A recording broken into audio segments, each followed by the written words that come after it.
ಇನ್ನೊಂದು ಟ್ರೈಲರಲ್ಲಿ ನನಗೆ ಇಂಟ್ರೆಸ್ಟಿಂಗ್ ಅಂತ ಅನಿಸಿದ್ದು ಅಂದರೆ ಹುಡುಗರು ಇಬ್ಬಿಬ್ರನ್ನ ಮೇಂಟೈನ್ ಮಾಡ್ತಿರ್ತಾರೆ ಗರ್ಲ್ ಫ್ರೆಂಡ್ಸ್ನ. ಸೊ ಅದು ಈಗ ಜಾಸ್ತಿ ಇದೆ ಈಗ. ಸೊ ನಿಮ್ಮ ಹುಡುಗರು ಈ ಥರ ನೀವೆಲ್ಲ ಹುಡುಗರಲ್ವಾ, ಸೊ ಬರೀ ಗರ್ಲ್ಸ್ನೇ ಬ್ಲೇಮ್ ಮಾಡ್ತಿರ್ತಾರೆ. ಸಕ್ಕದಾಗಿ ತೋರಿಸಿದ್ದೀರಾ, ಹುಡುಗರು ಇಬ್ಬಿಬ್ರು ಗರ್ಲ್ಸ್ನ ಇದು ಮಾಡ್ತಿರ್ತಾರೆ, ಲವ್ ಮಾಡ್ತಿರ್ತಾರೆ ಅಂತ ಹೇಳ್ಬಿಟ್ಟು. ಸೊ ಅದ್ರ ಬಗ್ಗೆ ಹೇಳೋದಾದ್ರೆ ಏನು ಹೇಳ್ತೀರಿ? ನನ್ನ ಬಗ್ಗೆ ನಿಮಗೆ ಗೊತ್ತು, ನನ್ನ ಒ ಟಿ ಪಿ ರಾಂಗ್ ಆಗ್ತಾನೆ ಇದೆ ಯಾಕೋ. ಹಾಕಿರೋ ಒ ಟಿ ಪಿಗಳೆಲ್ಲ ರಾಂಗ್ ಆಗ್ತಾರೆ. ಇನ್ನು ಆ ಥರ ಇಬ್ಬರಿಬ್ರು ಇದು ಮಾಡಿಲ್ಲ. ನಂದು ರೈಟ್ ಒ ಟಿ ಪಿ ಬರ್ದಕ್ಕೆ ವೆಯ್ಟ್ ಮಾಡ್ತಾ ಇದ್ದೀನಿ ಅಷ್ಟೇ. ಇಲ್ಲ, ಒ ಟಿ ಪಿ ರಿಲೀಸ್ ಆವಾಗನೇ right O T P. Sir ಎಷ್ಟನೇ ನಂಬರ್ ಒ ಟಿ ಪಿ ನಿಮ್ದೀಗ? ಬೇಡ ಬಿಡಿ, ಬಟ್ ರಾಂಗ್ ಆಗಿದೆ, ಒ ಟಿ ಪಿಗಳು ರಾಂಗ್ ಆಗಿದ್ದಾವೆ. ಹೊಸ ಕರೆಕ್ಟ್ ಆಗಿರೋ ಒ ಟಿ ಪಿಗೆ ಎದುರು ನೋಡ್ತಾ ಇದ್ದೀನಿ. ತುಂಬ ಚೆನ್ನಾಗಿ ಸೂಪರ್ ಡಿಫರೆಂಟ್ ಡಾಟೆಯಲ್ಲಿ సో ఇదే ఎక్కడ ప్రెషర్ అండి.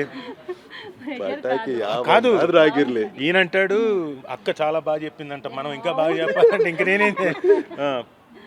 ಪಟಾಕಿ ಯಾವಂದಾದ್ರೂ ಆಗಿರ್ಲಿ, ಪಟಾಕಿ ಯಾವಂದಾದ್ರೂ ಆಗಿರ್ಲಿ, ಅಚ್ಚವ್ರು ನಾವಾಗಿರೋದು ಬೇಕು.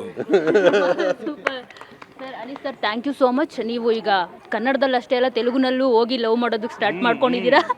ಓಕೆ, ಒಳ್ಳೇದಾಗಲಿ ನಿಮಗೆ, ತುಂಬ ಒಳ್ಳೇದಾಗಲಿ.